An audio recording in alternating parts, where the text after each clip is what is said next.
नुआपड़ा जिला कोमना ब्लॉक अंतर्गत कोनाबीरा पंचायत करामोह प्राथमिक विद्यालय सम्मुखें जमी रही अदिनिया वर्षा पानी। राज्य सरकार बाहा बाहा नेउछंती जे रूपांतरीकरण करी पिलांकु पाठ पढ़िबारे पूर्ण सहयोग करुछि। एहाकि विभिन्न विद्यालयर रूपांतरीकरण हेउछि सत, किंतु जेउठी गछर चेर मजबूत नहीं ताहले केमिति गछ मजबूत हेबो। उच्च विद्यालय कॉलेज को रूपांतरीकरण कले कौन हेबो, प्राथमिक विद्यालय को मध्य रूपांतरीकरण करा जाउ बोली लोके कहउछंती।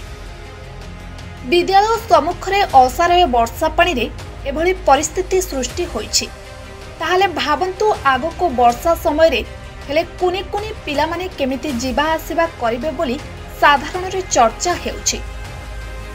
आंठुए वर्षा पानी को पिला माने पारी होई जीवा आसीबा करुथिबे एवं अकस्मात कौनसी घटना घटे बा काछु कुंडिया भली रोग हुए ताहले दायी रहिबो किए, जिला प्रशासन ना ब्लॉक प्रशासन बोली ग्रामवासी कहिसंती। ए विषय सरपंच को मध्य जणा जाइछि, से मध्य कौनसी पदक्षेप नै नाहंती। आमे सरपंच को पचारिबारु 1.5 लाख टंका आसेछि, काम हेबो बोली कहिसंती। गोष्ठी शिक्षा अधिकारी को पचारिबारु एही असुविधा नै विद्यालय पक्षरु जणाई नाहंती बोली कहिसंती। जदि चिठी करिवे असुविधा को नै ताहाले आमे पदक्षेप नेबो बोली कहितिले। जदि प्रशासन ए विषय गुरुत्व न नियंती हेले पिलांको पाठ पढ़ा जीवा आसीबारे बाधा सृष्टि होई पारे। हमर गाँव रो स्कूल जेते पैसा आसले भी स्कूल मरामती नहीं पारबार, आउ जेन प्रकार पानी जमी छी ए पानी जीवा आसीबारे असुविधा अछि। भविष्य रे जोटा कि काम हेबा कथा आगो को सेटा किछि भी हो नाही, स्टॉक एखा रही जाइछि। आउ एटा पिला माने साफा करबा को पडुछि, जहा कि सरकार साफा करबा पड़वा। ए नाली रे जते माने माटी अछि सेटा खोलिबा कथा। आगरु जदी भी ए मास्टर माने भी एप्लीकेशन देबा कथा सरकार को, कि जणेबा कथा कि सामनार जो नाली रे माटी जमा हेकि रहिछि सेटा को साफ करू सरकार। लेकिन सेटा भी मास्टर एप्लीकेशन देबा कथा कि सरकार को जणेबा कथा, सेटा जणु नाही।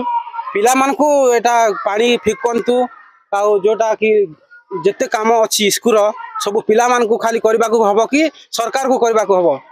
खाली स्कूल पिला माने करिवे ना सरकार करिवे? ग्रामवासी तो केही जणेबार कथा न, मास्टर प्रथमे जणेबा कथा। ग्रामवासी साहाय्य रे माने जणेबा कथा सरकार को, प्रशासन को, जे आम ग्रामवासी भी राजी अछन। कोन काना चाहउछन देबे? आमे चाहछु मास्टर एप्लीकेशन लिखंतु, आम ग्रामवासी को साहाय्य रे सब आमे 10 कर दमु, से जणेबा जो सरकार को ताहा माने काम हो। आम पाखु तो किसी अभियोग आज पर्यटन आसीनी कि एचएम पाखु भी किसी आमको आसीनी। आमे तदंत कला परे ही जहाँ कहि परिबु आ उपयुक्त अधिकारी को एटा विषय जणेबु। एचएम को पाखु हमको किसी आसीनी, आसिले आमे सेटा तदंत करिबु वर्तमान। आ तापर जहाँ पदक्षेप नेबार अछि से विभागीय अधिकारी को जणेके करिबु। हां, ए टिके वर्षा हेले पानी जमी जाउछि आ पिला माने जीवा आसबा करबा में बहुत असुविधा होछि। मझी मझी प्रथम द्वितीय पिला पड़ी भी जाउछंती, पड़ी कि ओदा ही कि पुनी घर को जाउछंती, असुविधा होछि। आ जदी ए विषय रे मु कहिछि सरपंच को अनेक थर, आ किछि इरा को किछि करि नांती ए जाय। आज भी एंता वर्षा हला, काली हठात पानी भरी जाइछि। आज भी मु जणैछि तांको तार समाधान जदी किछि तुरंत होंता ताहले बहुत सुविधा होंता, हमको हमर समस्या भी टिके दूर होंता। आकु तो वर्षा दिन हेबो पुनी असुविधाटा बढ़िबो, सेति पई एबे जदी खरा दिन पूर्वरु जदी किछि कर देले भलो होंता।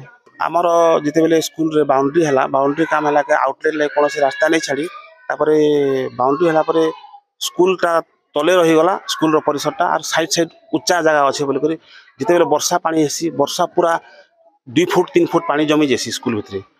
आमे सरपंच के आरो ब्लॉक प्रशासन के भी जणौ छ, बारंबार जणौ छ। हमर इथिर प्रतिकार कि कर्म बोली कहउछन, किंतु आज पर्यंत नि करबार। जते बेले वर्षा हेले बाहर साइड साइड घर रे पानी पले आसी आरो सेने 2 फुट 3 फुट पानी जमी जेसी। नुआपड़ा जिल्लारू हरराम करुआ, ओडिशा संकेत।